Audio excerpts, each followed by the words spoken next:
ప్రభు నమ్మనకు స్తోత్రం కలుగునగాక. దేవుడు నీకు ఇచ్చిన పనిలో లేదా నీకు ఇచ్చినటువంటి ఏ రంగములోనైనా అది కొంచెములైనా సరే దాంట్లో నీ బాధ్యత ప్రకారం నువ్వు నమ్మకంగా చేస్తే ఆ యజమానుడు నీకు మెండుగా నేను దీవిస్తాడు. ఆయన కొంచెములో నమ్మకంగా ఉంటే అనేకమైన వాటి మీద నేను నియమిస్తాడు ఆ యొక్క యజమానుడు. అదే జరిగింది. ఆ దేశంలో ఒకానొక దేశంలో ఒక గాయక బృందం ఉండేది. ఆ రోజుల్లో పాటల కచేరీ అని పెట్టేవారు. ఇప్పుడు ఆర్కెస్ట్రా అంటారు కదా, ఆ గాయక ఉండేది. వారు గ్రామాలు తిరుగుతూ వాళ్ళు పాటల కచేరీ అందించేవారు. ఒక బృందం ఉండేది.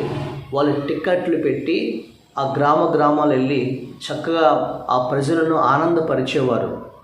అయితే అక్కడ వాళ్ళు ఇచ్చేటువంటి తృణమో పనమో కొంచెమైనా కానీ వాళ్ళు తీసుకుని వాళ్ళ జీవనధారాన్ని పోషించుకుంటూ వాళ్ళ యొక్క ప్రజలను సంతోషపెట్టేవారు ఈ గాయక బృందం.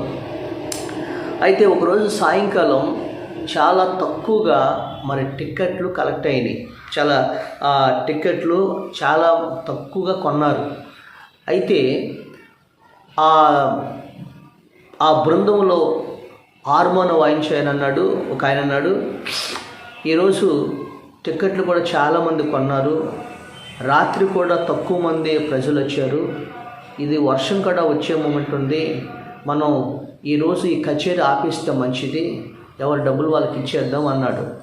అలాగే ఇంకా ఆయన గాయకుడు అన్నాడు, పాటలు పాడేవాళ్ళు అన్నారు, నిజమే ఆయన చెప్పింది కూడా, ఈరోజు ప్రజలు చాలా తక్కువ మంది వస్తారు, వర్షం కూడా వచ్చింది కాబట్టి మనం అంత సంతోషంగా పాటలు పాడలే, మనం ఆ మనుషులు చూస్తే చాలా నిరుత్సాహంగా ఉంటుంది అని ఈ గాయకులు అన్నారు.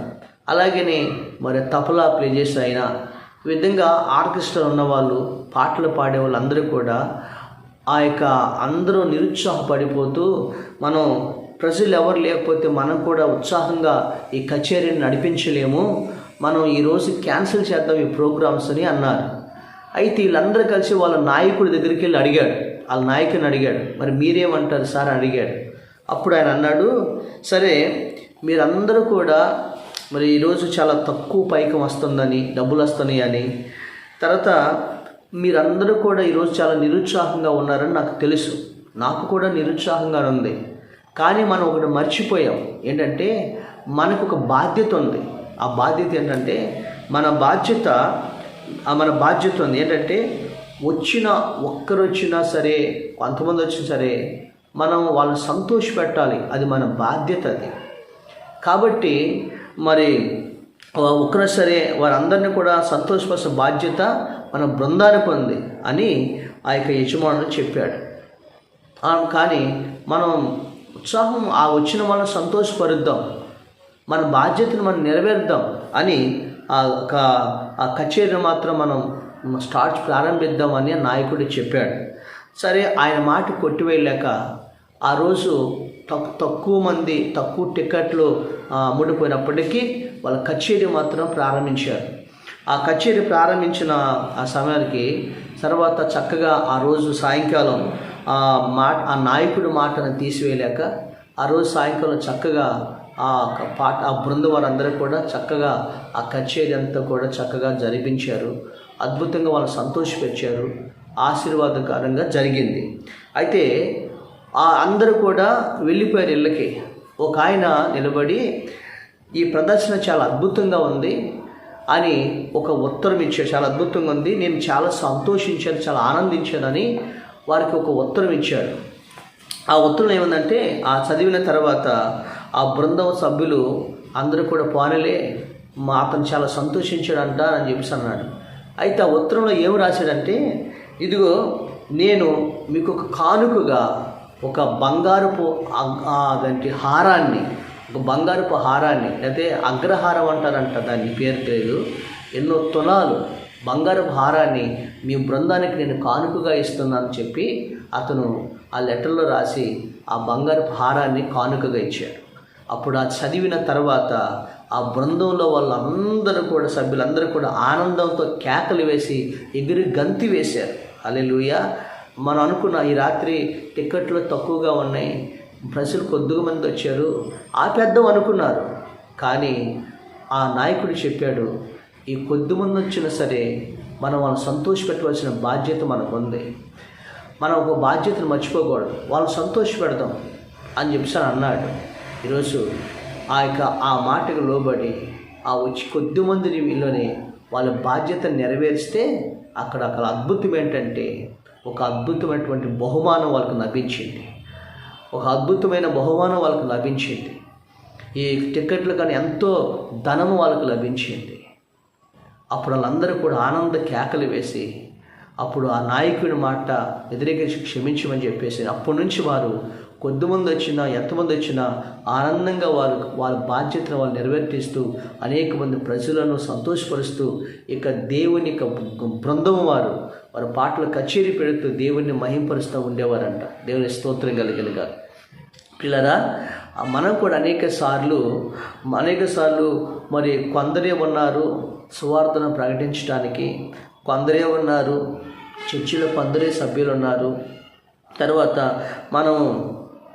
మనం ఎంత ప్రయాసపడినా ఈ కొద్దిమందే ఉన్నారు అని చాలామంది డిస్కరేజ్ అవుతూ ఉంటారు. ఈ ఉద్యోగంలో ఈ తక్కువ జీతము, ఈ కంపెనీ చిన్న కంపెనీ, లేదా నేను చేసిన ఈ కంపెనీ ఏంటి, మరి నాకు ఎక్కువ లాభాలు రావట్లేదు అని మనం చాలా నిరుత్సాహపడుతూ ఉంటాం. అయితే ఒక మర్చిపోకూడదు ఏంటంటే మనం అప్పగించిన బాధ్యతని మనం సక్రమంగా నెరవేరిస్తే అర్థమైందండి. మనకు నాయకుడు ఉన్నాడు, దేవుడు ఉన్నాడు.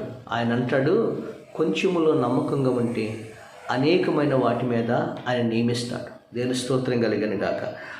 మనల్ని మనుషుల మెప్పు కోసం మనం చేయకూడదు, కానీ మనకు ఒక రాజు మెచ్చుకుంటాడు.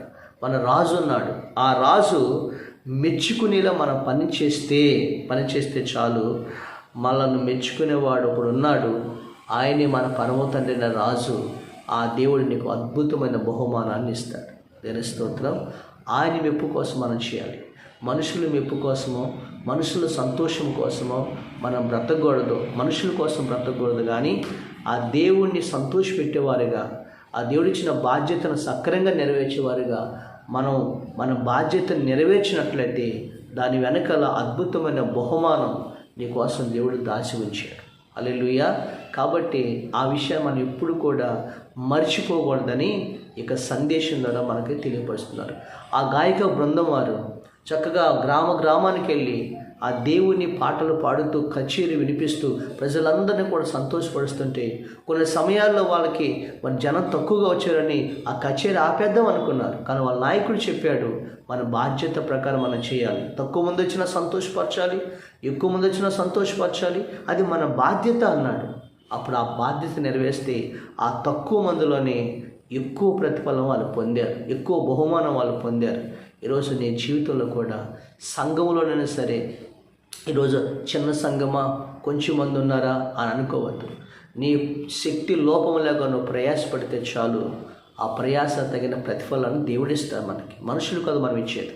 నీ ఉద్యోగంలోనే సరే, నీ కంపెనీలోనే సరే, నువ్వు నీ కష్టంలో ఏ పనులైనా సరే నీ దేవుడు చూస్తాడు. ఆయన ఖచ్చితంగా ఆయన నీకు ప్రతిఫలాన్ని ఆయన ఇస్తాడు, మంచి బహుమానం ఇస్తాడు. కాబట్టి ఆయన కోసం మనం బ్రతికే వారంగా మనం ఉండాలని ఈరోజు దేవుని వాక్యం మనకి చలవిస్తుంది. బైబిల్ గ్రంథంలో ఒక మాట చూసినట్లయితే, సువార్తను తెస్సలోనికి రాసిన మొదటి పత్రిక 2వ అధ్యాయం 4వ వచనం మనం చూసినట్లయితే, సువార్తను మాకు అప్పగించుటకు యోగ్యులమని దేవుని ఎదుట ఎంచబడిన వారమై మనుషులను సంతోషపెట్టువారము కాక మన హృదయములను పరీక్షించు దేవుని సంతోషపెట్టువారమై బోధించుచున్నాము అన్నాడు ఆయన. మనుషులను సంతోషపెట్టువారమే కాక మన హృదయములను పరిశోధించి దేవుని సంతోషపెట్టువారమై ఉన్నామని ఆ దేవుడు ఈరోజు మనతో మాట్లాడుతున్నాడు. ఈరోజు ఏ పని చేస్తున్నా నువ్వు దేవుణ్ణి సంతోషపెట్టు. ఆ దేవుడు నన్ను గణపరచువారిని నేను గణపరుస్తాను అన్నాడు ఆయన. దేవుని స్తోత్రం. నన్ను గణపరచువారిని నేను గణపరుస్తాను అన్నాడు ఆయన. ఈరోజు ఈ వాక్యం నీ జీవితంలో విన్నట్లయితే నీ బ్రతుకులో దేవుడు గొప్ప కార్యాన్ని ఆయన చేస్తాడు. తెలుసా, యేసేపు బానిస పని చేశాడు. బానిసలుగా పొతీఫరు దగ్గర ఉండి నమ్మకంగా పనిచేశాడు. ఆ తర్వాత ఏం జరిగింది? కొంచెంలో నమ్మకం ఉంటే తీసుకెళ్ళి ఐగుప్తు దేశానికి ఒక పెద్ద పదవిని ఇచ్చాడు. దావీదు గొర్రెలు కాశాడు. గొర్రెలు కాసే విషయంలో నమ్మకంగా ఉన్నాడు. ఈ గొర్రెలు అనుకున్నాడు. కానీ యజమానుడు దేవుడు చూసి గొర్రెలు కాసేవని తీసుకొచ్చి గొప్ప రాజుగా చేశాడు. అవునా? ఋతు ఉంది, పొలంలో పరిగేరుకున్నప్పుడు నా యజమానుడు, నా దేవుడు చూస్తాడు నా కష్టాన్ని పరిగేరింది. తెలుసా, ఆ ఋతుని ఆ బోయజు పొలానికి యజమానురాలుగా చేసేది దేవుడు. తెలుసా, కొంచెములో నమ్మకంగా ఉండు, అనేకమైన వాటి మీద నిన్ను దేవుడు నియమిస్తాడు. ఎందుకంటే మన యజమానుడు, మన రాజు, మన నాయకుడు, మనం ఆరాధ్య దేవుడైనటువంటి యేసు ప్రభువారే నీకు నాకు అత్యున్నతమైన బహుమానము, ప్రతిఫలము ఆ దేవుడు ఇస్తాడు. కాబట్టి ఆ దేవుడిని గణపరచు, ఆ దేవుడికి నమ్మకంగా ఉండు. మెండైన దేవునికి అనుగ్రహించిన గాక. పరిశుద్ధుడైన మా తండ్రి, ఈరోజు ఈ వాక్యం ద్వారా మాట్లాడే ప్రభా, ఏ పని చేసినా అది మిమ్మల్ని మహింపరిచేదిగా ఉండాలి ప్రభా. తక్కువైనా ఎక్కువైనా ప్రభా, నిన్ను నామాన్ని గణపరిచే పనిగా ఉండటానికి కృపదైత్యమని దీవించమని, ఇదిగో ఈ వాక్యం వింటున్న ప్రతి ఒక్కరూ కూడా నమ్మకంగా నీ కొరకు వారికి అప్పగించిన ప్రతి బాధ్యతను శక్తి వంచన లేకుండా చేసే కృపను దయచేయమని దీవించమని, యేసు క్రీస్తు నామములో ప్రభా వారికి మెండుగా దయచేయమని యేసు నామములో చున్నాము తండ్రి. ఆమేన్.